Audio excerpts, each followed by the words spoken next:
on the BetMGM network. This is the Daily Tip. I'm Chelsea Messenger. He's Michael Jenkins. Over the next couple of segments, here's what you can expect. Of course, the NFL starts tomorrow, so we're catching you up on all of our previews in the AFC. We'll preview the AFC South, the AFC West, give you our bets for both of those divisions. Next segment, we'll go on to daily baseball bets. If you want to win some money, or hopefully win some money, tonight we've got our daily action for you planned in the majors. All right, Jenks, since we're talking about my Titans and the AFC South, I was going to ask you, do you think the AFC South is now the worst division in football? Like, for the longest time, it was the NFC South with the Panthers, the Saints, which, I don't know, are two juggernauts. Maybe the Panthers will be better this year, but the Saints are going to be an anchor, I think. But I do think the playing field has been leveled because the AFC South has not been great. Of course, my Titans got the first overall pick last year for a reason. So do you think the AFC South is going to reclaim the title of worst division in football this year? God, the Saints are the big fulcrum point, right? It's the Saints. So it's close. I love that I'm having to pick a side here. Which division stinks more, the AFC South or the NFC South? I think it might be the AFC South, despite the Saints. Like, I feel like the Panthers could be better. I'm super interested to see how Bryce Young does this year because he was actually very good at the end of last season. I feel like that's not talked about enough. Falcons should be on the come up. Bucks have won the division title 3 straight years. Yeah, I think it might be the AFC South. I think you're right. Yeah, I think so too. Like, even if you go like head to head, like if this was like a golf matchup, like your top dog, the Texans, you put them against the Bucks, they're gonna take the Bucks. Like, the Bucks, I feel like don't get as much hype because obviously, C.J. Stroud, when he had his freshman campaign, was really, really good as a rookie. And people don't love to give Baker Mayfield credit, but I feel like they've gone toe-to-toe against some of the best teams in the NFC. And yet people are like, well, it might be the Falcons' year. It's like, how many times do the Bucks have to prove it to you? So I feel like I'm going to take the Bucks at the top spot. The number 2 team, the Jags versus, I think we'll put the Falcons there. Jags versus Falcons. Who do you think has a better season? I kind of think it might be Jacksonville.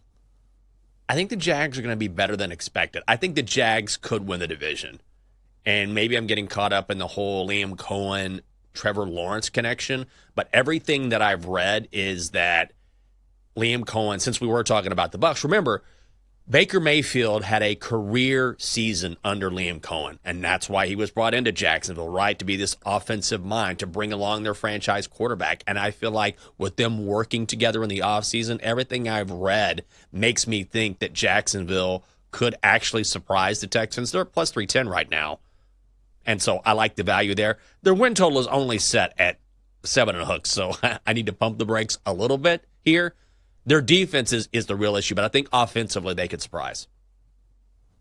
Yeah, I don't know. I still feel like the Jags need to prove it to me because, correct me if I'm wrong, but I feel like people have wanted to jump on the Trevor Lawrence bandwagon for like quite some time. Like, even last year, I feel like I was one of the people who are like, "Ooh, Trevor Lawrence, long shot MVP?" question mark.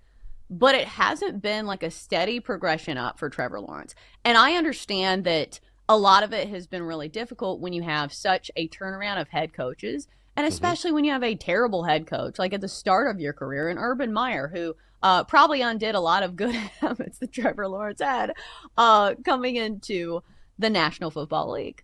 But still, I feel like I kind of need to see something else from the Jags. I think it's going to be the Texans for me winning the division, even though I will say this. They do have some weaknesses, especially along the offensive line. And here's the thing. If C.J. Stroud goes down, they're not winning the division. So I think that's the biggest problem is their offensive line.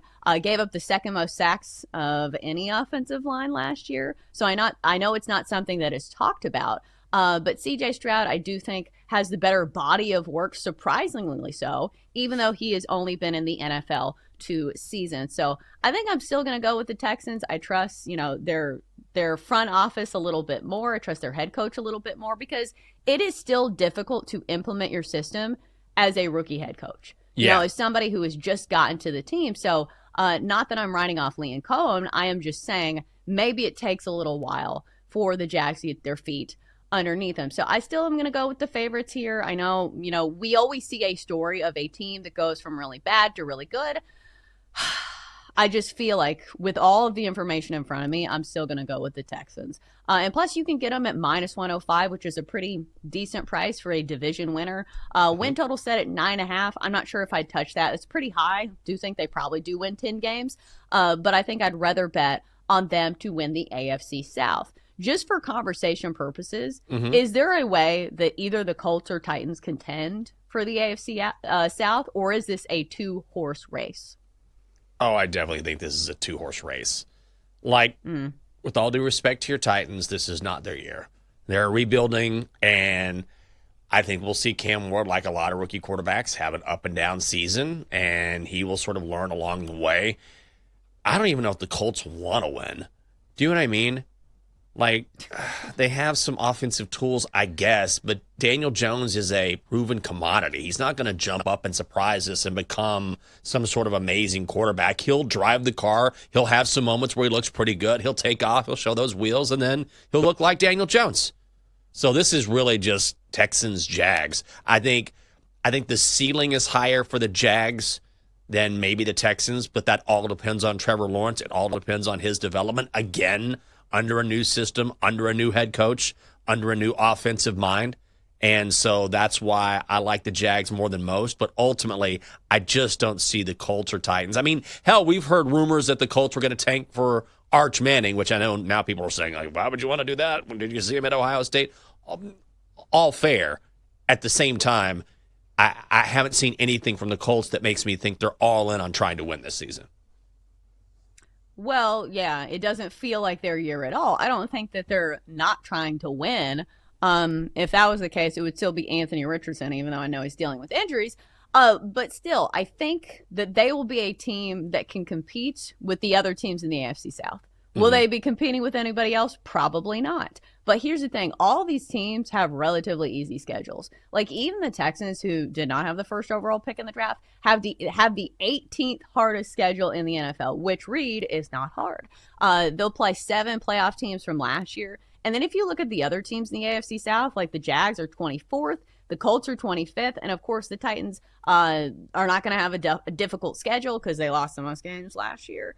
Have the 29th hardest schedule. So there will be winnable games, but the problem is these are not very good teams. So all those games are certainly losable when you are that bad. I will say from a Titan standpoint, the bet that I will be looking at is Calvin Ridley props. One thing we have seen throughout the preseason games and even in camp is the Cam Ward, Calvin Ridley connection has been fantastic.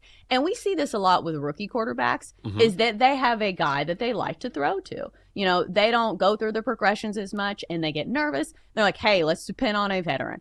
And Calvin Ridley's a good veteran to depend on. Guy is super fast. I feel like people forget how good his skill set is simply because he plays in Tennessee. So I think that's a bet worth looking at. Maybe, across the board in every single game is look at some of his receiving props.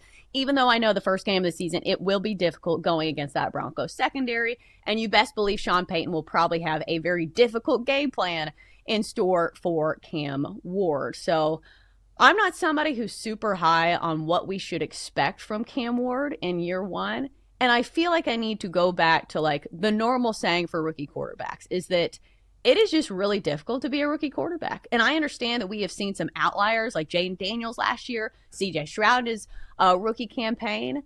But I do think people don't really have that high of expectations for Cam Ward. So I do think that's a good thing. I'm not saying there's no pressure on Cam Ward. I just do feel like this is a season where if Cam Ward is mediocre, hell, that'll even be better than the quarterback play we saw last year from the Titans. So I do feel like the pressure is off a little bit.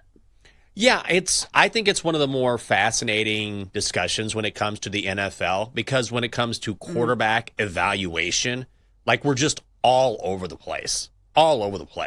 Like a couple factors. Number one is, especially if you're a number 1 overall pick or a top 5 pick, you have these ridiculous expectations, right? And if you don't meet them immediately, then you're a failure. Like Bryce Young, I keep going back to that. He has gone from total bust, okay, doesn't belong in the league. He's 4 feet tall, what are we doing with this guy? He can't see over his offensive lineman, to he's okay. He's probably going to be done. And at the end of last year, it's, hey, this guy's got some experience. Maybe he turns into something. I believe at the end of last year, I need to double check this, he had 10 touchdowns, 0 picks to finish the season. So people are saying, well, who is he going to beat? This is year 3.